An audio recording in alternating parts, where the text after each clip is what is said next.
Joining me now to talk about the conflict in Syria and how the U.S. might respond is Lori Hanrahan. She's an expert on international conflicts, and Cedric Leighton, a retired colonel from the United States Air Force. Thanks to both of you for joining us. Thank you, Anand. Lori, let me start with you. And we had this announcement by the White House just the other day that they're going to now be supplying weapons to the rebels. These are small arms weapons, ammunition. And some are contending that this is too little, too late. Yeah, it's absolutely way too little, way too late. I mean, last summer we were already talking about the window of opportunity that was closing fast. I mean, I think that closed a long time ago. I think the administration, I mean, they've already been sending arms indirectly since last summer, but what we've consistently seen is the administration coming forward saying we might do something on Syria, and then there's a lot of media and people get excited, and then they don't do anything. So I'm skeptical that they will actually do something now. We needed a no-fly zone a long time ago. Right, Cedric, would you support that, a no-fly zone? I would actually, and the reason for it is primarily a humanitarian reason, but there's also a reason of geopolitics, and the geopolitical reason is, quite frankly, as Lori was stating, you have the Iranian equation as part of the equation, the Iranian factor, you have the Hezbollah factor, and you have that connection between all of those players and the Assad regime, and it becomes very important to stop the slaughter and to stop all of the things that are going on in terms of keeping Assad in power at this particular point in time, and that's why I would support a no-fly zone at this juncture.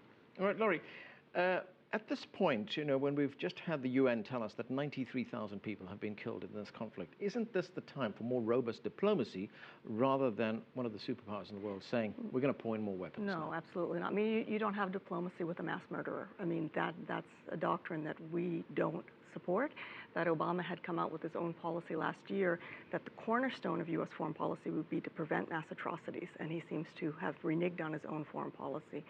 You know, that's the number that the UN is coming out with now.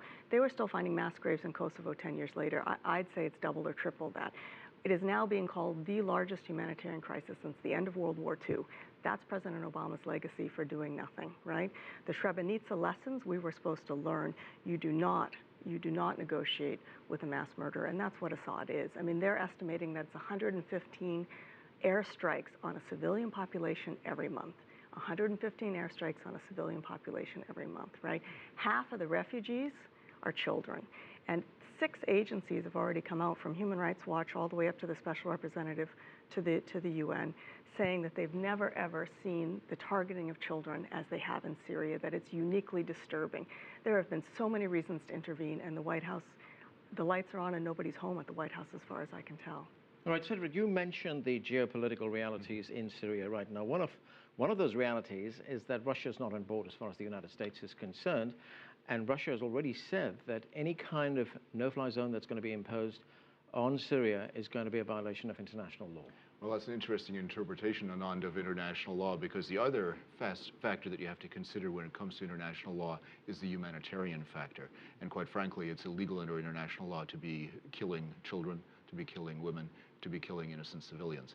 And that's the real problem that you have at this particular point in time. A lot could have been done earlier, as Lori has mentioned. A lot was not done. And we find ourselves now playing, in essence, catch up with a very small window of opportunity, if there even is such a window at this juncture. I'm wondering, Lori, if the United States is playing catch-up right now. I mean, this announcement by the White House, the president was obviously under a lot of political pressure domestically to do something about this. I mean, we heard from John McCain, we heard from Bill Clinton at one point as well. And I'm just wondering, was this a token gesture by the White House? I mean, small arms, ammunition. I'm wondering whatever happened to the Powell Doctrine. Remember Colin Powell, the Powell Doctrine? Decisive and overwhelming force. When you go in to win. And that protects American lives, and that protects the civilians on the ground, which is what this should be all about. Sending small arms is meaningless, as far as I understand. And the other thing, of course, is that most of the rebel fighters there who are fighting to topple the Assad regime are not exactly allies of the United States. That's true, and here's the problem. If we had done something earlier, we would have found more rebels more willing to be aligned with the United States. And that is the critical issue right now, Anand, when you have a situation where this is so ripe for al-Qaeda and al-Qaeda sympathizers in the form of al-Nusra to take a position, to take a position of power in various provinces within Syria, it is very easy for them to do so because they have the ability to go through porous borders. They have the ability to gain supplies. They also get support from external forces. And that's a huge problem right now for anybody who's trying to get a handle on the Syrian situation. But what can happen at this particular juncture is a stop in the flow of arms.